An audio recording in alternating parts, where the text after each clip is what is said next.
శ్రీ గురు గణేశ మేధా దక్షిణామూర్తి సహిత శ్రీ బాలా త్రిపురసుందరాయ నమః. జై జయశంకర టీవీ ప్రేక్షకులకు శుభోదయం. శ్రీరస్తు కార్యక్రమానికి స్వాగతం. శ్రీరస్తు కార్యక్రమంలో భాగంగా ముందుగా ఈ రోజు ఉన్నటువంటి తిథివార నక్షత్రాదులను గమనిద్దాం. ఈరోజు పాల్గొన శుద్ధ పంచమి మంగళవారం, రేవతి నక్షత్రం, శుభయోగం, భవ బాలవ కరణాలున్నాయి. ఇటువంటి తిథివార నక్షత్ర సంయోగం కలిగినటువంటి నేటి రోజున కోర్టు వ్యవహారాలకు కాలం అనుకూలంగా ఉంది. లేదా శత్రు సంబంధమైనటువంటి వ్యవహారాలు ఏవైతే ఉన్నాయంటే మనల్ని ఏడిపిస్తున్నటువంటి వారు ఎవరైతే ఉన్నారో వాళ్ళని కనిపెట్టి దానికి తగినటువంటి మూలాలు ఏవైతే ఉన్నాయో వాటిని అన్వేషణ చేసి తగు జాగ్రత్తలు తీసుకోవడానికి కావాల్సినటువంటి వాటిని కూడా కాలం అనుకూలంగా ఉన్నది. అలానే సాధారణమైనటువంటి కార్యక్రమాలు చేసుకోవడానికి కూడా ఈరోజు కాలం చాలా అనుకూలిస్తున్నది అని చెప్పుకోవాలి. ఈరోజు వారం ఏమిటి? మంగళవారం. ఈ మంగళవారానికి ఆధిపత్యం వహించేటువంటి వాడు కుజుడు. నక్షత్రము రేవతి నక్షత్రం. ఈ నక్షత్రానికి ఆధిపత్యం వహించేటువంటి వాడు బుధుడు. ఈ బుధ కుజులు ఇద్దరు కూడా అంత పెద్ద సఖ్యత కలిగినటువంటి వారు కారు గనక పరస్పర శత్రుగ్రహాలు అవుతున్నటువంటి కారణము చేత, అంత మిత్రత్వం లేని గ్రహాలు అవుతున్నటువంటి కారణం చేతనే ఈరోజు సాధారణమైన కార్యక్రమాలు చేసుకోవడానికి కాలం అనుకూలంగా ఉన్నది అని చెప్పుకోవాలి. మంగళప్రదమైనటువంటి మంగళవారం ఉన్నది కనుక మంగళగౌరిని ఆరాధన చేయడానికి, సుబ్రహ్మణ్యేశ్వర స్వామి వారిని పూజించడానికి మాత్రం ఈరోజు కాలం చాలా ప్రశస్తమైనటువంటిది. ఏ స్త్రీ అయితే ప్రతి మంగళవారం కూడా పసుపుతోటి మంగళగౌరి స్వరూపాన్ని తయారు చేసి, అంటే చక్కగా గౌరవం చేసుకొని పసుపుతోటి ఆ తల్లికి చక్కగా పూజ చేసి పసుపు కుంకాలతో ఒక ముత్తైదును, ఒక సువాసిని మంగళగౌరి స్వరూపంగా భావన చేసి కాళ్ళకి పసుపు రాసి తల్లో పూలను ఉంచి కళ్ళకు కాటుగా దిద్ది చక్కగా నుదుటిని కుంకాన్ని ఉంచి తాంబూలం ఇచ్చి కుదిరితే భోజనం పెట్టి ఆ సువాసిని దగ్గర నుంచి ఆశీర్వాదం తీసుకుంటుందో ఆ తల్లికి 5వ తనం 10 కాలాల పాటు పచ్చగా ఉంటుంది అని చెప్పని మనకి ఆర్షవాక్కు. దీన్ని ఆశ్రయించి ప్రతి మంగళవారం కూడా ఇలా మంగళగౌరీదేవిని పూజించవచ్చు.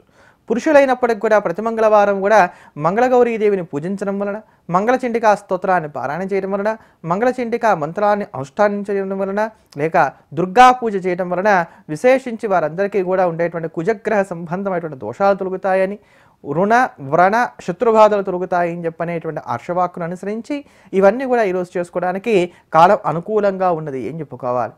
రాహుబాధలు అధికంగా కలిగినటువంటి వారు ప్రస్తుతానికి మనం గమనించినట్లయితే కనుక మేషరాశి వారికి అర్ధాష్టమ రాహు సంచారం నడుస్తున్నది, ధనస్సు రాశి వారికి అష్టమ రాహు సంచారం నడుస్తున్నది, కర్కాటక రాశి వారికి జన్మరాహు సంచారం నడుస్తున్నది. ఈ స్థానాల్లో రాహు సంచారం ఉండటం వలన కొంత వ్యతిరేకమైనటువంటి ఫలితాలు కలుగుతాయి కనుక ప్రత్యేకం ముందు ముఖ్యంగా ఈ రాసుల వారు, అలానే రాహు మార్గదశ, రాహు అంతర్దశ నడుస్తున్నటువంటి వారు, జాతకరీత్యా రాహు అనుకూలంగా లేనటువంటి వారు ఎవరైతే ఉన్నారో వారందరూ కూడా కాళహస్తి దాకా వెళ్ళి మేము రాహుకేతు పూజలు చేయించలేము అనుకునేటువంటి వారందరూ ప్రతి మంగళవారం కూడా రాహుకాల సమయంలో, అంటే మంగళవారం నాడు రాహుకాలం మధ్యాహ్నం సుమారుగా మనకి 3 నుంచి 4:30 వరకు కూడా ఉంటుంది కనుక ఆ సమయంలో ఈ రాహుకాల దుర్గా పూజలు చేసినట్లయితే కనుక వీరందరికీ కూడా దుర్గామ్మవారి యొక్క అనుగ్రహ ప్రభావ కారణం చేత రాహు సంబంధమైనటువంటి పీడలు తొలగుతాయి. అంతటి విశేషమైనటువంటి మంగళవారం ఈరోజు ఉన్నది కనుక ఈ మంగళవారాన్ని పురస్కరించుకొని మనం దుర్గాదేవిని సేవిద్దాం. దుర్గే స్మృతారసభీతమశేష జంతో స్వస్థే స్మృతామతమతీవ శుభాంతదాసి దారిద్ర్య దుఃఖ భయాన్ని కాత్వదన్య సర్వోపకారకరణాయ సదాద్రచిత్త అంటూ నమస్కరిద్దాం. ఆ తల్లి యొక్క అనుగ్రహం ఉన్నట్లయితే ఎటువంటి దారిద్ర్య దుఃఖ బాధలు ఉన్నప్పటికీ కూడా, భయాలు ఉన్నప్పటికీ కూడా తొలగిపోతాయని చెప్పాను. కానీ భీతినాశక దేవత ఎవరయ్యా అంటే దుర్గాదేవియే. కానీ ఆ దుర్గాదేవిని మనం అందరం కూడా ఆశ్రయించాలి. జయంతి మంగళా కాళీ భద్రకాళీ కపాలిని దుర్గా శివాక్షమ స్వాహా స్వదా ధాత్రీ నమోస్తుతే అంటూ చాలా విశేషమైనటువంటి స్తోత్రాలు కూడా దుర్గాపరమైన ఉన్నాయి. వాటన్నింటిని కూడా చక్కగా ఈ రోజున మనందరం కూడా పారాయణ చేసుకోవచ్చు. అలానే నవనారసింహ క్షేత్రాల్లో ప్రముఖ క్షేత్రమైనటువంటి మంగళాద్రి ఎందు, అంటే మంగళగిరి క్షేత్రంలో స్వామివారికి ఈ రోజు నుంచి కూడా బ్రహ్మోత్సవాలను నిర్వహిస్తారు. ఈ మంగళగిరి క్షేత్రం అత్యంత పవిత్రమైనటువంటి క్షేత్రం. మానుష జన్మను స్వీకరించినటువంటి వారు జన్మలో కనీసం ఒక్కమారైనా సరే ఈ మంగళగిరి క్షేత్రాన్ని దర్శనం చేసి తీరాలి అని చెప్పని మంగళగిరికి సంబంధించినటువంటి స్థల పురాణం మనకి తెలియజేస్తూ వస్తున్నది. ఇది అనాది సిద్ధమైనటువంటి క్షేత్రంగా చెప్తారు. అంటే కృతయుగం నుంచి ఉన్నటువంటి క్షేత్రం, ఈ రోజు వెలిసినటువంటి క్షేత్రము కాదు. నృసింహస్వామి వారి యొక్క ఆవిర్భావం హిరణ్యకశిపుని సంహరించి ప్రహ్లాదుని రక్షించడం కోసం జరిగినది అని చెప్పని మనకి భాగవతం తెలియజేస్తూ వస్తున్నది. అంతేకాక తర్వాత కాలాల్లో ఆవిర్భవించినటువంటి రాక్షసులు ఎవరైతే ఉన్నారో వారిని సంహరించడానికి కూడా స్వామి మళ్ళా ఈ నృసింహాకృతిలో ప్రకటితమై వారిని కూడా సంహరించాడు అనేటువంటి మాటలు కూడా ఉన్నాయి. ఆ క్రమంలో నముచి అనేటువంటి రాక్షసుని సంహరించడానికి గాను నృసింహస్వామి వారు ధూమ రూపంలో ఆవిర్భవించి ఆ యొక్క నముచి సంహారం చేసినటువంటి చోటు ఏదైతే ఉందో దాన్ని మంగళగిరి క్షేత్రంగా చెప్తారు. ఈ మంగళగిరి క్షేత్రంలో స్వామి అరూపరూపిగా ఉంటాడు. స్వామివారికి ఇక్కడ పెద్దగా రూపం మనకి ఏమి కూడా గోచరించదు. మీరు ఎప్పుడైనప్పటికీ కూడా ఏకాదశి తిథి ఉన్నటువంటి రోజున ప్రాతకాలంలోనే వెళ్ళిపోయినట్లయితే అభిషేకం జరుగుతున్న తర్వాత మీకు స్వామివారి యొక్క మూలమూర్తిని దర్శింపజేస్తారు. ఆ మూలమూర్తిని చూసేట్లయితే కనుక ఆ మంగళగిరి కొండ మీద ఉన్నటువంటి గుహాభాగంలో స్వామివారి యొక్క గర్భాలయం ఎక్కడైతే ఉందో ఆ గర్భాలయంలో గోడలాగా ఉన్నటువంటి చోట ఒక పెద్ద కన్నాన్ని చూపెడతారు. ఆ తొర్రలాగా ఒక మర్రి చెట్టుకు ఉండేటువంటి తొర్రలా ఉంటుంది, ఆ కన్నం అలా ఉంటుంది. ఆ కన్నమే అక్కడ ఉండేటువంటి స్వామివారి యొక్క స్వరూపం. ఆ కన్నాన్ని స్వామివారి యొక్క నోరుగా చెప్తారు. ఆ నోరు తెరిస్తే ఎలా ఉంటుందో నృసింహస్వామి నోరు అలా ఉంటుంది ఆ కంత. దానికి దవడలు ఎలా తెరిచినప్పుడు ఉండేటువంటి దవడలు ఏవైతే ఉన్నాయో లోపల భాగాల్లో ఒకవైపు శంఖము ఇంకొక వైపు చక్రము ఉన్నట్టుగా ఆ శంకు చక్రాలు చిహ్నాలు కూడా మనకు చాలా స్పష్టంగా అక్కడ కనబడుతూ ఉంటాయి. అది అక్కడ ఉండేటువంటి స్వామివారి యొక్క మూలమైనటువంటి స్వరూపం.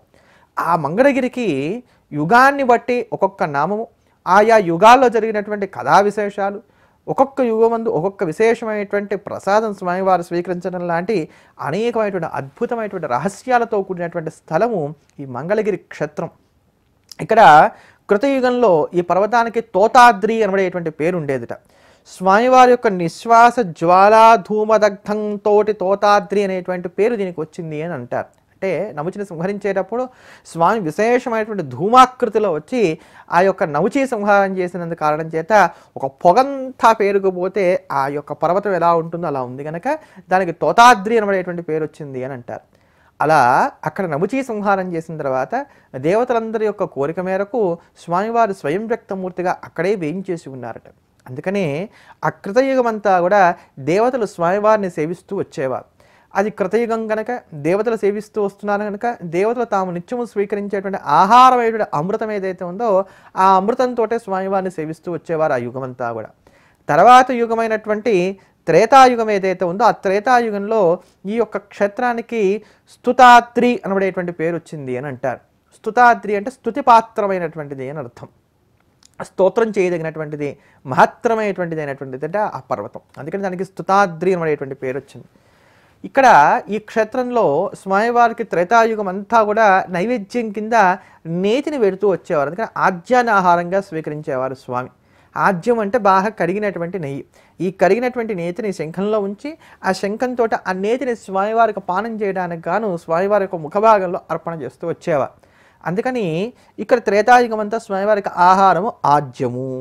ఇక ద్వాపర యుగానికి వచ్చేసరికి ఈ యొక్క పర్వతానికి ముక్త్యాద్రి అనబడేటువంటి నామం కలిగింది. ముక్త్యాద్రి అని అంటే ఈ క్షేత్రాన్ని సేవించడం వాళ్ళందరికీ కూడా మోక్షం కలుగుతుంది కనుక దీనికి ముక్త్యాద్రి అనబడేటువంటి నామం కలిగింది అని చెప్పాను.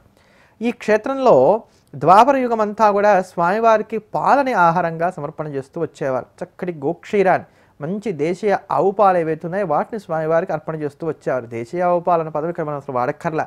ఎందుకంటే ద్వాపర యుగంలో అన్ని దేశీయ ఆవులే. ఈ కలియుగంలోకి వచ్చేసరికి జెర్సీ ఆవులు, ఇంకా రకరకాలైన ఆవులు, సంకర జాతి ఆవులు ఇవన్నీ మొదలైనవి. కానీ లేదా అప్పటిదాకా ఉన్నవన్నీ కూడా స్వచ్ఛమైనటువంటి ఆవులే. గోక్షీరం అంతా కూడా చాలా సమృద్ధిగా ఉంటూ ఉండేది.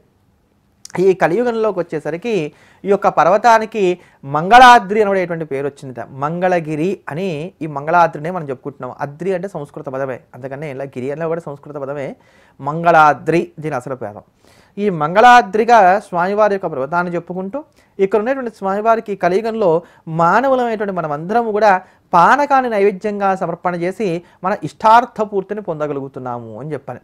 పానకం ఇక్కడ స్వామివారికి అత్యంత ప్రీతిపాత్రమైనటువంటిది. ఈ క్షేత్రంలో ఈ రోజు కూడా మనం ఒక సత్యాన్ని దర్శనం చేయవచ్చు. అది ఏమిటి అని అంటే, మీరు బిందెల పానకం తీసుకువెళ్ళారనుకోండి, ఆ బిందెలో ఉండేటువంటి పానకాన్ని అంతా శంఖంలో పోసి అర్చకులు స్వామివారి యొక్క ముఖాకృతి ఇందా చెప్పుకున్నాం కదా, దాంట్లో పోసి స్వామివారికి నైవేద్యాన్ని సమర్పణ చేస్తూ ఉంటారు. ఈ బిందె సహానికి వచ్చేపాటికి ఆ లోపల నుంచి కూడా స్వామివారి యొక్క ముఖభాగం నుంచి కూడా గొడగొడగొడగొడ అని శబ్దం వస్తుంది. వెంటనే ఆపేస్తారు.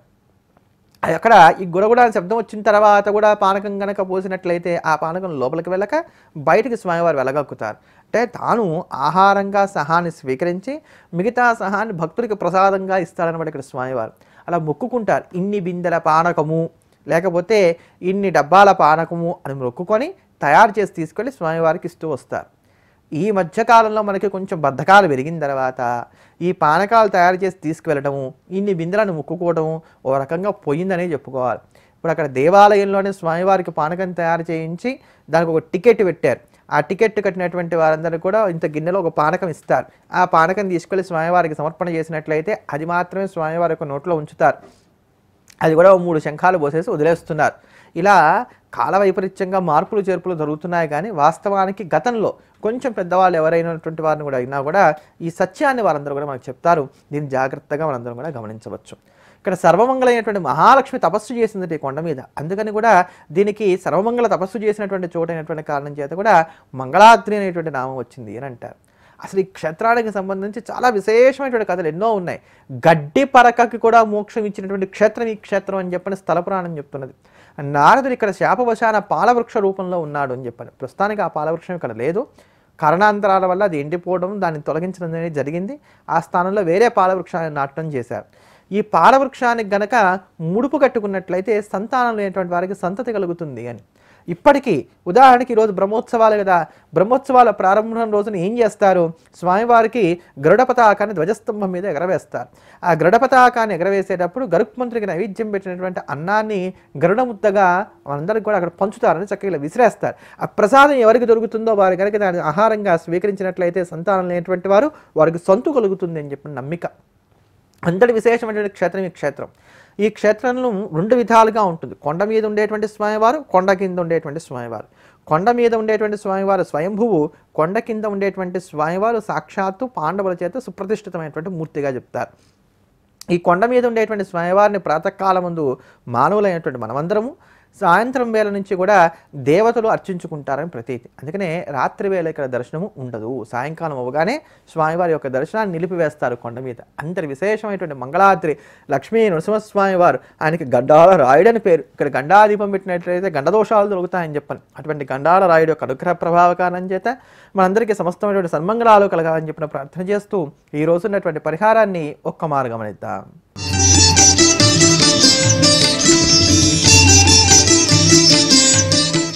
మన నిత్య దైనందిన జీవితంలో మనం ఎదుర్కొనేటువంటి సమస్యల నుంచి బయటపడడానికి గాను తేలిగ్గా ఉపకరించేటువంటి పరిహారాల గురించి మనం ప్రతిరోజు తెలుసుకుంటున్నాం కదా.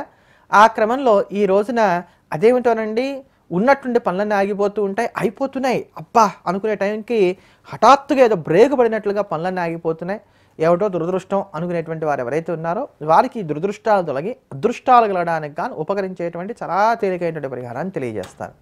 అయితే ఈ పరిహారం చేసుకోవడానికి గాను మీకు నది అందుబాటులో ఉండాలి. ఇది మాత్రం జాగ్రత్తగా జ్ఞాపకం పెట్టుకోండి. ఇది అమావాస్య దాటిన తర్వాత వచ్చేటువంటి తొలి ఆదివారంతో మొదలుపెట్టి వరుసగా 7 ఆదివారాల పాటు చేయవలసినటువంటి పరిహారం. ఖచ్చితంగా పరివర్తన తీసుకురావడానికి గాను ఉపకరించేటువంటి పరిహారం. ఈ 7 ఆదివారాలు కూడా మీరు చేయవలసింది ఏంటంటే, పొద్దునే నిద్రలేచి ఆదివారం ఉన్నటువంటి రోజున, అమావాస్య దాటిన తర్వాత వచ్చేటువంటి ఆదివారం ఉన్నటువంటి రోజున ఒక కొబ్బరికాయ తీసుకోండి. దానికి పసుపు ఎరుపు రంగులతో మనకు బయట దారం దొరుకుతుంది, మార్వాడి దారం అంటూ ఉంటాం. దీన్ని తీసుకొని ఆ మార్వాడి దారాన్ని 7 సార్లుగా దానికి చుట్టండి. అంటే 1 సారి, 2 సార్లు, 3 సార్లు, 4 సార్లు, 5 సార్లు, 6 సార్లు, 7 చుట్టేసాం, అయిపోయింది. చుట్టేసిన తర్వాత ఈ ఏదైతే మార్వాడి దారం చుట్టినటువంటి కొబ్బరికాయ ఉందో దాంతో 7 సార్లు తల నుంచి పాదం దాకా, పాదం నుంచి తల దాకా ఇలా 7 సార్లు దిగదులుచుకోండి. 7 సార్లు తల నుంచి పాదం దాకా, మళ్ళీ పాదం నుంచి తల దాకా ఒకసారి, మళ్ళీ తల నుంచి పాదం దాకా, ఇట్లా 7 సార్లుగా దిగదులుచుకొని ఈ కొబ్బరికాయని తీసుకెళ్ళి ప్రవహించేటువంటి ఆ నదీ ప్రవాహంలో వేసేసి అది అలా నీళ్ళలో కొట్టుకు వెళ్ళిపోతూ ఉంటే, అమ్మయ్య మా దోషాలని ఇలా కొట్టుకెళ్ళిపోవాలి స్వామి అని చెప్పి ఒక్కమారు నమస్కారం చేసుకోండి ఇష్టదైవానికి. అంతే, ఇక వెనక్కి తిరిగి చూడకుండా ఇంటికి వచ్చేసేయండి. ఇలా వరుసగా 7 ఆదివారాలు కనుక మీరు చేయగలిగినట్లయితే అమావాస్య దాటిన తర్వాత వచ్చేటువంటి ఆదివారంతో మొదలుపెట్టి ఒక చక్కని పరివర్తన చూడవచ్చు. అప్పటిదాకా మీకు ఏర్పడుతున్నటువంటి ఆటంకాలు, దురదృష్టాలు ఏవైతే ఉన్నాయో ఇవన్నీ కూడా తొలగి చక్కని అదృష్టమైనటువంటి వృక్షం చిగురించడాన్ని మీరే స్పష్టంగా గమనిస్తారు. ఇటువంటి మరిన్ని అద్భుతమైనటువంటి పరిహారాలతోటి, విశిష్టమైనటువంటి అంశాలతోటి రేపటి శ్రీరస్తు కార్యక్రమంలో మళ్ళీ కలుద్దాం. ఎల్లప్పుడూ దేశాన్ని ప్రేమిద్దాం, దైవాన్ని స్మరిద్దాం. స్వస్తి. ఈ వీడియో మీకు నచ్చినట్లయితే లైక్ ఆర్ షేర్ చేయండి. మరిన్ని ఆధ్యాత్మిక సనాతన కార్యక్రమాల కోసం మా ఛానల్ సబ్స్క్రైబ్ చేసుకోండి.